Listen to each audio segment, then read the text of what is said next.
શાકનો સ્વાદ વધારે ટેસ્ટી બનાવવા માટેની ખાસ ટિપ્સ. કાંદો સરસ બ્રાઉન થાય ત્યાં સુધી સાતળો. કાંદો માત્ર નરમ થાય ત્યાં સુધી નહીં, પણ હળવો સોનેરી થાય ત્યાં સુધી સાતળશો તો શાકમાં મીઠાશ અને સરસ સ્વાદ આવે છે. ટમેટાં નાખ્યા પછી ઉતાવળ ન કરવી. ટમેટાં નાખીને તરત મસાલો કે પાણી ન ઉમેરો. ટમેટાનો કાચો વાસ જાય એટલે તેલ થોડું છૂટું પડે ત્યાં સુધી સાતળો. આથી ગ્રેવીનો સ્વાદ ઘણો સારો આવે છે. કાચા મસાલાની વાસ દૂર કરો. હળદર, મરચું કે ધાણા જીરું નાખ્યા પછી 1-2 ચમચી પાણી ઉમેરીને મસાલાને ધીમા તાપે સાતળો. મસાલો બળશે નહીં અને તેની કાચી વાસ પણ જશે. શાકમાં લીલા મરચાં કાપીને નાખવાને બદલે ચીરીને નાખો. ચીરેલા મરચાં ધીમે ધીમે તેનો સ્વાદ છોડે છે. ખાસ કરીને બટેકા, દૂધી અને તુવેરિયા જેવા શાકમાં આ રીતથી સરસ સ્વાદ આવે છે. સૂકું શાક હોય તો અંતમાં થોડું તેલનું તડકું આપો. શાક બની ગયા પછી એક નાની કડાઈમાં થોડું તેલ ગરમ કરીને તેમાં જીરું, હિંગ અને લીલું મરચું નાખીને ઉપરથી રેડો. સાદા શાકનો સ્વાદ પણ તરત બદલાઈ જાય છે. તલનો ઉપયોગ કરો. કેટલાક સૂકા શાકમાં શેકેલા તલ ઉમેરવાથી અલગ જ સ્વાદ આવે છે. તલ સીધા નાખવાને બદલે થોડા શેકીને નાખશો તો સુગંધ વધારે સારી આવશે.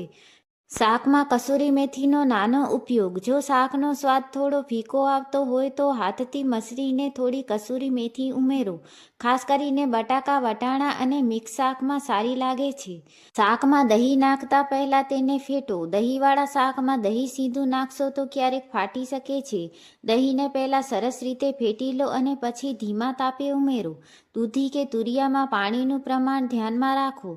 આ શાક પોતે જ ઘણું પાણી છોડે છે એટલે શરૂઆતમાં વધારે પાણી નાખવાની જરૂર નથી. વધારે પાણીથી સ્વાદ ફીકો પડી શકે છે. ફૂલગોબીનું શાક બનાવતા પહેલાં થોડો સાતળો. ફૂલગોબીને સીધું ગ્રેવીમાં નાખવાને બદલે થોડું તેલમાં સાતળવાથી તેનો સ્વાદ અને સુગંધ વધારે સારી આવે છે. રીંગણમાં મસાલો સારી રીતે ભરાવો. રીંગણનું ભરેલું શાક બનાવતા મસાલો માત્ર ઉપરથી લગાવવાને બદલે રીંગણની ચીરામાં સારી રીતે ભરાવો. પછી ધીમા તાપે રાંધશો તો દરેક ટુકડામાં મસાલાનો સ્વાદ આવશે. ગરમ મસાલો શરૂઆતમાં નહીં, અંતમાં. ગરમ મસાલો વધારે સમય રાંધવાથી તેની સુગંધ ઓછી થઈ શકે છે. જરૂર હોય તો શાક તૈયાર થવાના થોડા સમય પહેલાં થોડી માત્રામાં ઉમેરો. શાક ફીકું લાગે તો તરત જ મીઠું ન વધારવું. ક્યારેક શાકમાં મીઠું પૂરતું હોય છતાં સ્વાદ ફીકો લાગે છે ત્યારે થોડું લીંબુ, કોથમીર, શેકેલું ધાણા જીરું અથવા લીલું મરચું ઉમેરવાથી સ્વાદ ઊભો થઈ શકે છે. અને સૌથી મહત્વની વાત, ધીમા તાપે શાકને સમય આપો. ઘણી વખત આપણે ઉતાવળમાં ગેસ વધારે રાખીએ છીએ, પરંતુ ધીમા તાપે મસાલો અને શાક સારી રીતે ભળે ત્યારે સ્વાદ વધારે સરસ આવે છે. લસણને થોડું બ્રાઉન કરો. લસણને એકદમ કાચું ન રાખતા હળવું સોનેરી થાય ત્યાં સુધી સાતળશો તો શાકમાં સરસ સુગંધ આવે છે. લીલા મરચાં સાથે આદુનો ઉપયોગ કરો. માત્ર મરચું તીખાશ આપે છે, પરંતુ આદુ સાથે નાખવાથી શાકનો સ્વાદ વધારે ઊંડો લાગે છે.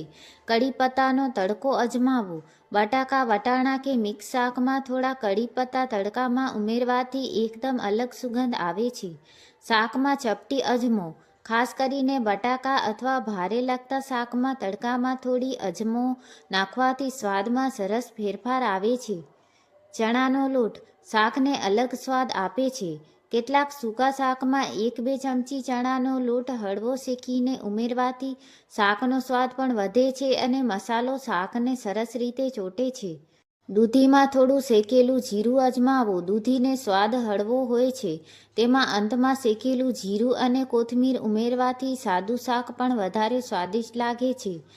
કોબીનું શાક વધારે ન રાંધવું. કોબી વધારે પાકી જાય તો તેનો સ્વાદ અને રચના બંને બગડી શકે છે.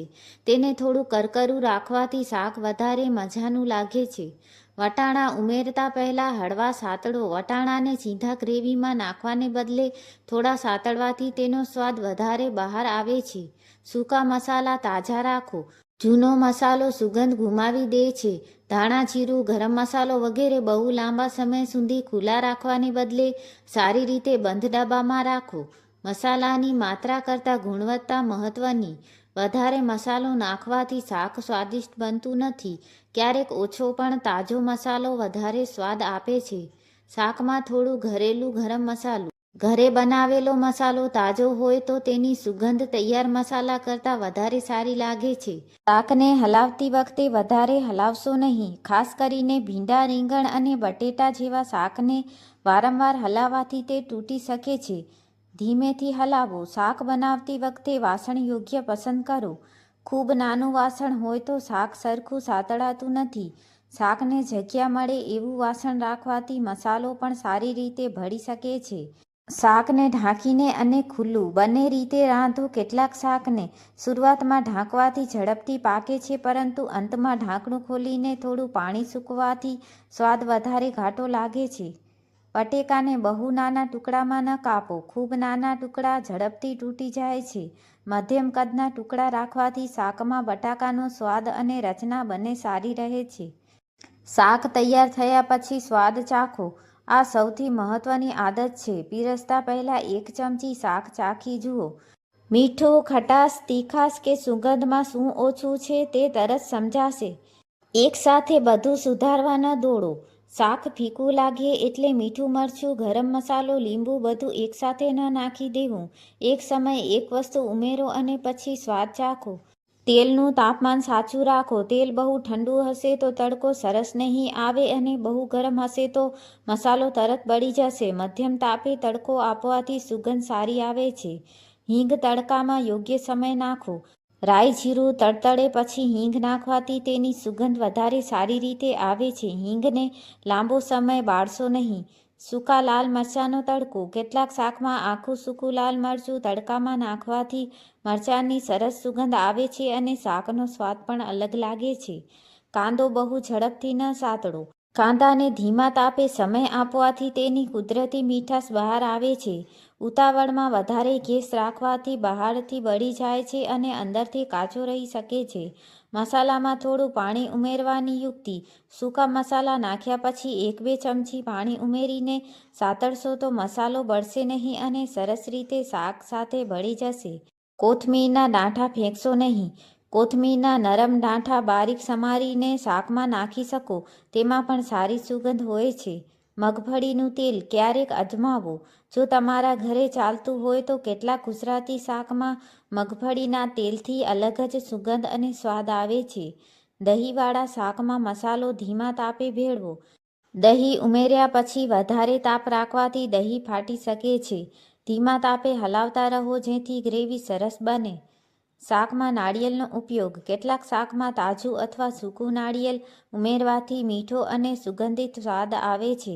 ખાસ કરીને લીલા શાક અને મિક્સ શાકમાં અજમાવી શકો. કાચી કેરીનો ઉપયોગ. કેરીની ઋતુમાં થોડું કાચી કેરીનું ખાટું ટુકડું કે યોગ્ય પ્રમાણમાં તેનો રસ કેટલાક શાકમાં સરસ ખટાશ આપી શકે છે. લીલા મસાલાની ચટણીનો ઉપયોગ. કોથમીર, લીલું મરચું અને થોડું આદું પીસીને રાખો. જરૂર પડે ત્યારે 1 ચમચી શાકમાં ઉમેરવાથી તાજો સ્વાદ આવી શકે છે. શાકમાં પાણી નાખ્યા પછી તાપ વધારવો નહીં. પાણી ઉમેર્યા પછી એકદમ તેજ તાપે ઉકાળવાને બદલે મધ્યમ કે ધીમા તાપે રાંધવાથી મસાલો શાકમાં સારી રીતે ભળે છે.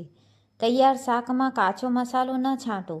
કાચું ધાણા, જીરું કે મરચું સીધું ઉપર છાંટવાથી ક્યારેક કાચો સ્વાદ આવે છે. જરૂર હોય તો થોડું શેકેલું મસાલું વાપરવું. બટાકા, ભીંડા જેવા શાકમાં ખટાશ ક્યારે ઉમેરવી તે મહત્વનું છે. ખટાશ શરૂઆતમાં વધારે ઉમેરવાથી કેટલાક શાકભાજી નરમ થવામાં સમય લઈ શકે છે. એટલે જરૂર મુજબ અંત તરફ ઉમેરવું વધુ સારું રહે છે. શાકમાં મીઠાશ માટે માત્ર ખાંડ જ જરૂરી નથી. ગોળ, ડુંગળી અથવા મીઠા ટમેટાં પણ કુદરતી મીઠાશ આપી શકે છે. એટલે શાક પ્રમાણે વિકલ્પ પસંદ કરો. શાકમાં સુગંધ માટે આખા મસાલા, તમાલપત્ર, તજ, લવિંગ અથવા એલચી જેવા આખા મસાલા યોગ્ય ગ્રેવીવાળા શાકમાં ખૂબ ઓછી માત્રામાં વાપરી શકાય છે. વધારે નાખશો તો આખો સ્વાદ મસાલેદાર થઈ જશે. બચેલું શાક ફરી ગરમ કરતી વખતે થોડું પાણી નહીં, જરૂર મુજબ મસાલો ઉમેરો. બચેલું શાક ઘણી વખત બીજા દિવસે વધારે સ્વાદિષ્ટ લાગે છે, પણ જો ગરમ કરતાં ફીકું લાગે તો થોડું તાજું કોથમીર, લીલું મરચું કે શેકેલું જીરું ઉમેરવાથી સ્વાદ ફરી તાજો થઈ શકે છે. શાકમાં મસાલો નાખ્યા પછી તરત પાણી ન ઉમેરવું. મસાલો નાખીને થોડા સમય તેલમાં સાતળવા દો. મસાલામાંથી તેલ છૂટું પડે પછી પાણી ઉમેરશો તો ગ્રેવીનો સ્વાદ વધારે સરસ આવે છે. ટમેટાને મિક્સરમાં પીસવાને બદલે બારીક સમારીને અજમાવો. પીસેલા ટમેટાથી ગ્રેવી એકસરખી બને છે, પરંતુ બારીક સમારેલા ટમેટા ધીમે ધીમે ઓગળે છે અને શાકમાં થોડો અલગ સ્વાદ અને ટેક્સચર આપે છે. ભીંડા માટે એક ખાસ નિયમ: ભીંડાને ધોયા પછી તરત કાપશો નહીં.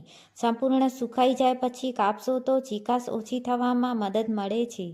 રીંગણ કાપીને લાંબા સમય ખુલ્લું ન રાખવું. કાપેલા રીંગણનો રંગ અને સ્વાદ બદલાઈ શકે છે.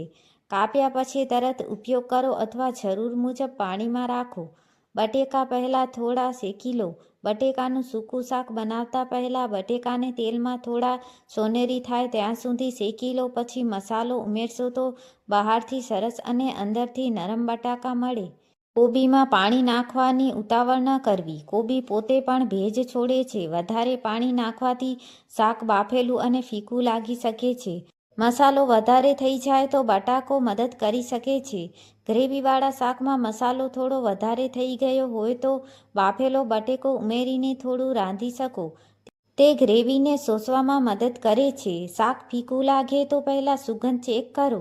ક્યારેક મીઠું બરાબર હોય છે પણ તડકો કે મસાલાની સુગંધ ઓછી હોવાથી શાક ફીકું લાગે છે. આવી વખતે ફરી થોડો તડકો આપવો વધારે સારું હોઈ શકે છે. શાકમાં તાજી કોથમીર 2 વખત નાખો. થોડી કોથમીર રાંધતી વખતે અને થોડી ગેસ બંધ કર્યા પછી. આમ કરવાથી શાકમાં અંદરથી પણ સુગંધ આવશે અને ઉપરથી પણ તાજી સુગંધ રહેશે. લીલા મરચાંનો એક ભાગ શરૂઆતમાં, એક ભાગ અંતમાં.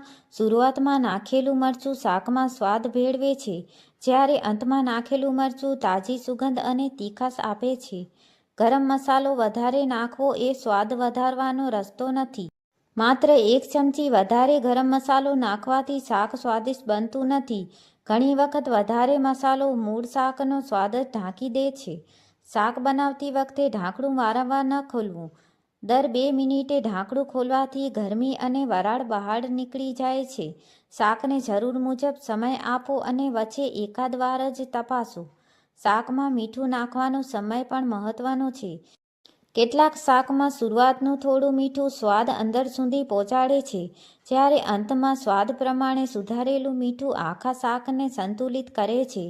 એક જ શાકને 2 અલગ તડકાથી અજમાવો. એક દિવસ જીરું હિંગનો તડકો અને બીજી વખત રાઈ કડી પત્તાનો તડકો. શાક એક જ પણ સ્વાદ એકદમ અલગ. અને મારી ફેવરેટ ટીપ: શાક પીરસતા પહેલાં 5 મિનિટ આરામ આપો. ગેસ બંધ કર્યા પછી તરત પીરસવાને બદલે થોડા મિનિટ ઢાંકીને રાખશો તો મસાલા અને શાકનો સ્વાદ સારી રીતે ભળી જાય છે.